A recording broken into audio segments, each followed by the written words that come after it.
faqalat imra'atun, berkata seorang perempuan, ma atwal dhila fulan, panjang bener tuh ekornya fulanah.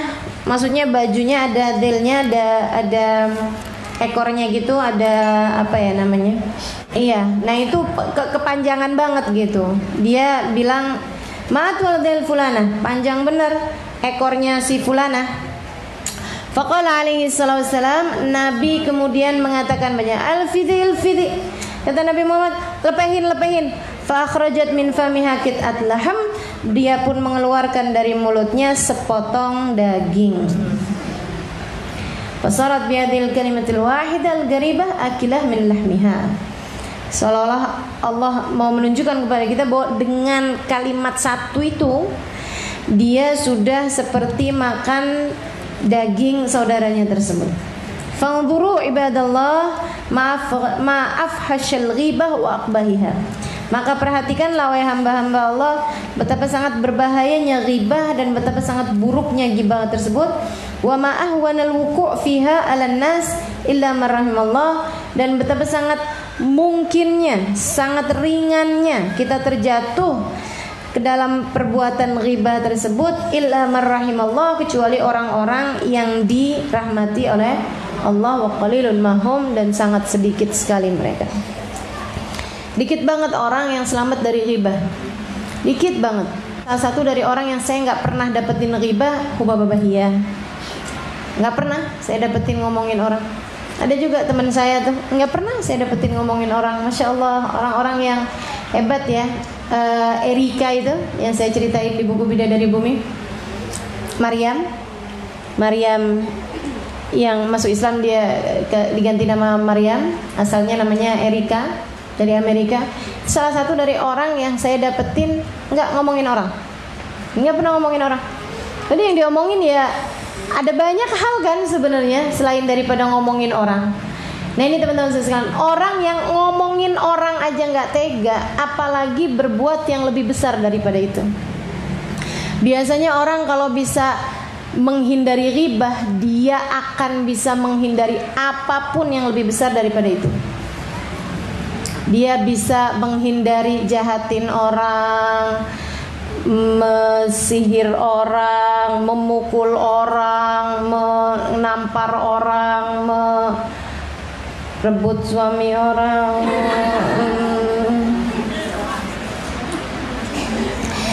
Pokoknya kalau udah bisa menghindari ghibah, itu akan terhindar dari banyak sekali keburukan-keburukan yang lain-lainnya. Gitu ya. Kenapa? Karena dia udah gak tega. Sekedar nyebut orang di belakangnya aja gak tega. Sekedar jahatin orang, ngomong orang, sesuatu tentang orang yang orangnya nggak denger loh, orangnya nggak ngerasain. Kita denger, kita ngerasain apa nggak kalau kita lagi diomongin orang? Nggak ngerasain, kita nggak ada yang sakit nih. Kenapa? Ini kayaknya lagi diomongin orang nih saya nih. Kayak lagi berasa ditusuk-tusuk nih saya dari belakang. Nggak berasa teman-teman saya sekalian. Segitunya aja ada orang-orang yang nggak tega buat ngomongin orang gitu ya. Karena memang dia punya rasa rahmat yang sangat besar kepada setiap orang lain dan punya pemikiran yang sangat positif kepada setiap orang. Itu mencegah dia dari perbuatan ghibah. Nah, orang kalau nggak ghibahin orang lain, sekali lagi dia akan terhindar dari begitu banyak hal-hal yang orang lain bisa lakukan untuk menyakiti sesama manusia. Gitu. Jadi kita kalau bisa hindarin ghibah, terhindar dari banyak hal, dari keburukan-keburukan. Belajar yuk. Belajar, mesti merhatiin benar-benar, jangan sampai ngomongin orang, Kadang-kadang udah bisa diajakin orang ngomongin orang, rek ke bawah deh. Enggak kok, dia tuh aslinya begini. Oh kamu nggak tahu aja. Tuh udah mulai. Oh gitu ya, iya. Ya Allah, mudah-mudahan Allah lindungi kita sekalian insyaallah dari berbuat buruk kepada orang lain insyaallah. Biar punya hati yang gak tegaan kayak hatinya Nabi Muhammad SAW. Gak pernah tega. Ada orang musuh sekalipun kena azab, Nabi Muhammad gak tega. Ada orang kafir nyakitin Nabi bayangin dia masuk neraka aja gak tega. Kita disakitin orang lain dikit aja udah ngebayangin nih kayaknya diapain nih anaknya nih ya. Ya Allah, luar biasa kan. Teman-teman sekalian, Nabi Muhammad jatuhnya azab kepada orang kafir, Nabi Muhammad nggak mau. Nggak mau. Waktu perang Uhud kan gitu. Sampai sujajabinu, patah, pecah dahinya Nabi Muhammad SAW. Pecah teman-teman sekalian, pecah. Bukan cuman ada kegores gitu, bukan pecah tempurungnya, sampai darahnya itu mengucur. Itu ditadah sama Nabi Muhammad darahnya. Kenapa kau tadah Rasulullah? Saya takut kalau netes ke bumi Allah murka, Allah turunkan adab kepada orang kafir. Nabi nggak mau. Waktu ada jenazah Yahudi lewat, Nabi Muhammad bilang, gumu, diri, yuk, diri. Idza marartum bi janazah fagumu, kata Nabi Muhammad, kalau kalian dilewati sama jenazah, ada jenazah lewat depan kalian, berdirilah. Rasul, tapi ini Yahudi. Tapi kan ada bersama dengan malaikat-malaikatnya Allah. Kalau dia muslim, kita hormatin dia, kita hormatin malaikat pencabut nyawanya, kita hormatin malaikat rahmat yang bersamanya. Tapi kalaupun gak muslim, malaikatnya kan tetap muslim. Yang nyabut nyawanya, yang bawa ruhnya tetap malaikat-malaikatnya Allah. Jadi kalian berdiri untuk itu. Sahabat berdiri. Nabi nangis. Sahabat sampingnya heran ngeliat, kenapa nangis Rasul? Kata Nabi Muhammad, nafsun aflatat alayya fayadkhulun nar. Ada satu jiwa, saya tidak bisa menyelamatkannya sehingga masuk ke dalam api neraka. Masuknya neraka orang kafir yang nyakitin Nabi, Yahudi yang kerjaannya memikirkan gimana cara menghancurkan Nabi. Nabi nggak tega bayangin dia masuk neraka. Hatinya itu loh teman-teman sekalian. Buat jadi pikiran kita nih, di mana hati kita dari hati Nabi? Di mana hati kita dari hati Nabi? Kamu bayangin ada orang susah gara-gara kamu, bisa nggak kamu? Kok biasa aja saya ya, apalagi kalau orangnya emang udah nyakitin saya, habis mau gimana lagi sih? Masih seperti itu, kamu masih jauh dari Nabi Muhammad SAW. Kita masih jauh dari Nabi Muhammad SAW. Jauhnya ini, kamu gak kepengen jadi tambahin deket. Jauhnya ini kamu mau biarin aja, kan gak gitu. Jauh-jauhnya harus kita pangkas teman-teman sekalian. Gimana caranya? Miliki hati yang punya rahmat sama orang lain. Kalau ada keburukan-keburukan yang masih kita kerjakan sama orang lain, cepet-cepet berhentiin. Masih ada kejahatan kamu buat sama orang lain, cepetan, taubatin. Lagi ada orang yang kamu jahatin selama ini, setiap ketemu kamu plengosin mukanya, ayo buruan. Lagi ada orang yang kamu sakiti hatinya saat ini, cepetan, minta maaf, buruan. Lagi ada sesiapapun yang kamu punya niatan buruk kepadanya selama ini, buruan. Ada kebaikan apapun kamu niatin sekarang waktunya teman-teman sekalian. Dibantuin nanti sama Nabi Muhammad. Nggak bisa bangun tahajud. Nah, mulai nih masih waktu tersisa nih. Bantuin nanti, tangan Nabi narik. Pengen bisa istiqomah, sholawatan, agak susah kemarin, coba usahain sekarang. Nanti itu cepet banget, tangan Nabi narik kita.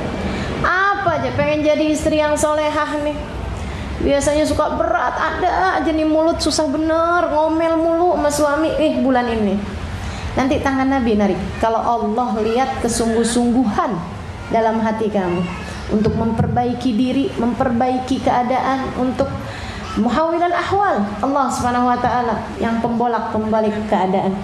Allah tuh kalau melihat Nabi Muhammad, nabinya udah gak tega sama kita, Allahnya juga bakal gak tega. Ayo deh teman-teman sekalian, periksa rasa, periksa hati. Jangan tega sama orang lain. Jadi sekalian, Nabi Muhammad azizun alaihi ma anittum, berat baginya musibah yang menimpa kalian. Musibah menimpa kita, Nabi Muhammad berat. Padahal Nabi Muhammad gak ikut-ikut jadi penyebabnya. Masa kamu malah mengusahakan musibah terjadi sama orang lain? Gara-gara kamu, jauh bener perasaannya. Nabi musibah terjadi sama orang lain, Nabi yang gak tega, padahal Nabi gak jadi penyebabnya. Masa kita umat musibah kepada orang lain gara-gara kita. Kalau suami kita punya istri yang gak solehah, kan musibah buat dia. Kita musibahnya dia. Kalau kita gak didik anak-anak kita dengan benar, marah-malah mulu kerjaannya, ngomel-ngomel mulu kerjaannya, kita jadi musibah buat anak kita, teman-teman saya sekalian. Ada hati yang terluka gara-gara kita. Kamu pikir kalau kamu ngomel-ngomel anaknya gak sakit hati ya kan? Iya benar. Jadi sekalian, tetangga kamu jahatin, kamu jadi musibah buat dia. Musibahnya dia itu, jika dia muslim, Nabi berat karenanya. Berarti kamu telah jadi orang yang membuat beratnya Nabi Muhammad SAW. Kita ngaku cinta, ternyata di hadapan Nabi kita dianggap sebagai musuh. Karena memberatkan hati orang lain, menyedihkan hati orang lain. Innalillahi wa inna ilaihi raji'un. Jangan jadi musibah. Nawar dagangan sampai melit, bener orang nyampe sakit hati gitu. Dia lepas juga dagangannya habis, kalau enggak udah ini deh nantinya malah rusak, basi, busuk, ini itu segala macam. Sedih hatinya. Dia ngadu pada Allah. Nabinya sedih loh karena musibah dia, dan kita penyebabnya. Dan kita ngaku cinta sama Nabi Muhammad. Nah kan jauh banget. Jauh banget gitu. Orang mengadukan kita kepada Nabi Muhammad alaihissalam. Jangan sampai jadi orang yang kita diadukan sama orang lain kepada Nabi. Ya Rasulullah, saya udah gak tahan dijahatin mulut sama kakak ipar saya. Ya Rasulullah, saya gak tahan dijahatin mulut sama orang itu. Ya Rasulullah, saya didukunin sama dia tuh Rasul. Ya ampun Rasulullah, saya. Kita diaduin sama orang lain kepada Nabi Muhammad SAW. Sedih bener, jangan sampai kayak begitu. Mudah-mudahan Allah karuniakan kepada kita nih kebaikan-kebaikan hati yang bikin kita gak jadi orang yang diadukan kepada Nabi atas keburukan-keburukan kita.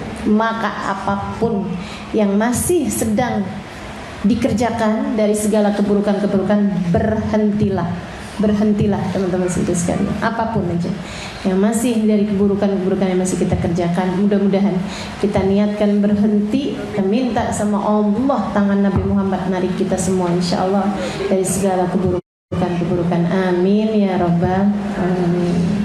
Ngutangin riba, dikira nggak diaduin sama Nabi?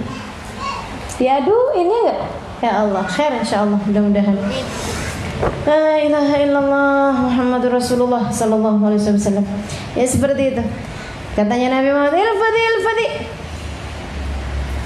pada seseorang, gila panjang bener ekornya. Pakai baju ada kelebihannya gitu. Bajunya orang Arab kan memang dail tuh namanya tuh ekor tuh. Panjang bener ya ekornya. Nabi bilang, lepehin. Dia lepehin. Ternyata keluar, nauzubillah, daging, kayak habis makan dagingnya si orang tersebut. Ini pelajaran Allah Subhanahu Wa Taala kasih, teman-teman sekalian. Allah Subhanahu Wa Taala kasih kepada umat Nabi Muhammad dari kalangan para sahabat-sahabat yang memang menerima langsung ilmu dari Nabi Muhammad SAW. Ada banyak di masa hidupnya Nabi itu perkara-perkara yang harusnya maknawi Allah zahirkan. Gini nih. Masalah bahwa orang kalau habis ngomongin orang seperti makan bangkai daging saudaranya sendiri, itu kan maknawi. Enggak benar-benar kemudian, wah pantesan ya saya kenyang nih habis ngomongin orang nih. Enggak ada ceritanya. Gitu ya. Lapar mah lapar aja teman-teman sekalian saya muliakan. Jadi enggak ada urusannya sama bahir, perkara bahir mah enggak berasa gitu. Paham maksud saya? Sama kayak ayat yang berbunyi alladzina yakuluna amwalal yatama zulman innama yakuluna fi butunihim nara wa sayaslawna sa'ira. Sesungguhnya orang yang makan hartanya anak yatim, sesungguhnya ia sedang memakan api di dalam mulutnya. Kata Allah gitu. Tapi bukan berarti kemudian ada api dalam perutnya. Sama kayak orang memasukkan api ke dalam perutnya. Itu sesuatu yang maknawi teman-teman sekalian. Bukan berarti kemudian panas nih, ada api nih di perut saya habis makan hartanya anak yatim. Nggak ada teman-teman sekalian, nggak berasa. Sekali lagi itu namanya perkara yang maknawi. perkara yang maknanya aja seperti itu tapi bukan faktanya seperti itu gitu. Jadi teman-teman saya sekalian, akan tetapi perkara-perkara yang maknawi ini terkadang Allah Subhanahu wa taala zahirkan untuk jadi pembelajaran. Seperti kayak gini, Allah bilang alladzina yakuluna amwal alladzina fala yaghtab ba'dukum ba'dha ayuhibbu ahadukum an ya'kula lahma akhihi maitan fakarihtumu. Janganlah seorang di antara kalian berghibah, itu sama kayak kalian makan bangkai daging saudara kalian sendiri. Kan gitu ya? Itu sesuatu yang maknawi, tapi terkadang Allah tunjukkan secara zahir untuk jadi pembelajaran buat orang-orang, dan itu seringnya terjadi di zamannya Nabi Muhammad alaihissalam. Nabi tunjukin. Teman-teman sekalian saya muliakan, kayak gitu tuh. Ada orang habis ngomongin orang, panjang bener ekornya. Kata Nabi, lepehin. Apa Rasul? Lepehin. Loh, keluar daging. Oh, tuh kamu habis ngomongin orang, dagingnya keluar. Ya Allah. Jadi pembelajaran buat dia untuk yang, ya Allah, mesti hati-hati nih kalau ngomong. Jangan sampai kemudian akhirnya jatuhnya jadi ghibah. Begitu kan? Sama kayak yang puasa di zaman Nabi, jangan ada yang buka kecuali dengan izinku. Nabi kan gitu. Waktunya buka kan pada izin tuh semuanya. Sampai ada 2 orang nggak dapet izin, bukannya dikasih buat makan, malah Nabi suruh mereka buat muntah. Begitu muntah malah keluar daging, darah, nanah, seolah-olah habis makan bangkai. Sampai 2 orang tersebut penuh, kata Nabi Muhammad, innahuma samata amma halallahu lahuma wa aftarata bima yahrumullah alaihima. Sesungguhnya keduanya berpuasa, nggak mau makan dari barang-barang yang halal. Kita kalau puasa nggak mau makan barang halal, tapi dia batalin puasanya dengan makan barang haram, yaitu makan bangkai. Jalasat ihdahuma indal ukhra faghtabata. Kenapa bisa begitu Rasul? Kata Nabi, yang satu ketemu sama yang lain kemudian ngomongin orang. Sama ya, makan bangkai daging saudaranya, makanya tuh jadi sepenuh itu tuh bangkai. Ya Allah, jadi mikir nih kita nih, alhamdulillah penutupan aib dari Allah Subhanahu wa taala buat kita nih gede bener. Kalau mau ditampakkan, ya Allah, ibu-ibu teman-teman sekalian, enggak ada di antara kita yang badannya sekecil ini nih. Kebanyakan makan bangkai, kebanyakan makan daging. Betul nggak? Nih saya nih kalau ditimbang sama ghibahnya nggak segini nih. Ya Allah. Kita semua kalau ditimbang sama aib-aib kita, sama dosa-dosa kita, kira-kira segede apa teman-teman? Ya Allah. Makanya kalau udah nimbang, untung yang ditimbang bisanya cuman badan doang, kulit, daging, tulang, ya nggak? Kalau terus nimbang, kaget karena timbangannya ternyata dosa. Berat 55, dosa 550. Waduh, serem bener. Kata Bapak ya, untung dosa nggak ada baunya. Kalau dosa ada baunya, adakah seseorang mau berada di samping kita? Saya sih dengar Bapak yang ngomong kayak gitu, kayak lagi nyindir benar. Untung Alimah saya nggak tahu dosa kamu. Kalau saya tahu dosa kamu, saya nggak bakalan mau duduk di sebelah kamu. Ya Allah, seremnya. Mudah-mudahan Allah selamatin kita semua, insyaallah. Amin ya rabbal alamin. Gimana caranya berhenti ghibah ini ya? Lagi zaman-zaman sekarang, buka TV isinya ghibah. Betul nggak? Tokoh politik ini digibahin, tokoh politik itu digibahin. Buka TV yang lain isinya infotainment, artis-artis. Akhirnya jadi ghibah juga. Tuh, kawin cerai mulu, katanya gitu. Ya Allah. Keluar dari rumah, ketemu sama tetangga, diajakin apa? Ghibah juga. Ketemu sama teman pengajian, habis selesai bubar, ajakin ghibah juga. Hadir maulid, jangan sampai ya di maulid katanya, tapi malah ngomongin orang dalam maulid. Lebih bahaya lagi kalau kemudian yang diomongin ustadzahnya. Na'udzubillah min dzalik. Mudah-mudahan Allah selamatin kita semua. Amin ya rabbal alamin. memang mesti bener-bener ya. Makanya Sayyidina Abu Bakar taruh batu tuh kayaknya perlu juga nih. Gimana caranya nih? Apa saya taruh batu juga aja nih? Biar kita bisa benar-benar ngerapiin kita punya lisan, teman-teman sekalian. Seenggaknya kalau pas lagi pengen marah gitu ya, yang lagi kesel-kesel nih kayaknya perlu nih ngambil batu taruhin mulut. Atau seenggaknya nggak batu, biji tasbih deh, masukin mulut. Kalau ngomong bisa ketelan biji tasbihnya. Ya Allah, pokoknya udah ampunan dari Allah itu yang paling penting buat kita. Penjagaan, minta sama Allah. Allahumma ighfir lana fima madha wahfadna fima baqi birahmatika ya arhamar rahimin. Ya Allah bitaufik hatta nafik, kata Habib Umar bin Hafid. Ya Allah kasih kepada kami taufik, kemudahan mengerjakan kebaikan, hatta nafik, biar pada sadar semuanya nih. Kita nih biar pada sadar semuanya, biar pada insaf semua. Amin ya rabbal alamin. Amin ya rabbal alamin. Betapa sangat buruknya ghibah dan betapa sangat dekatnya kita darinya. Betapa sangat busuknya ghibah dan betapa sangat mudahnya kita melakukannya. Betapa sangat buruknya ghibah, betapa sangat mudahnya kita untuk melakukannya. Mudah-mudahan menjadi orang-orang yang terjaga insyaallah.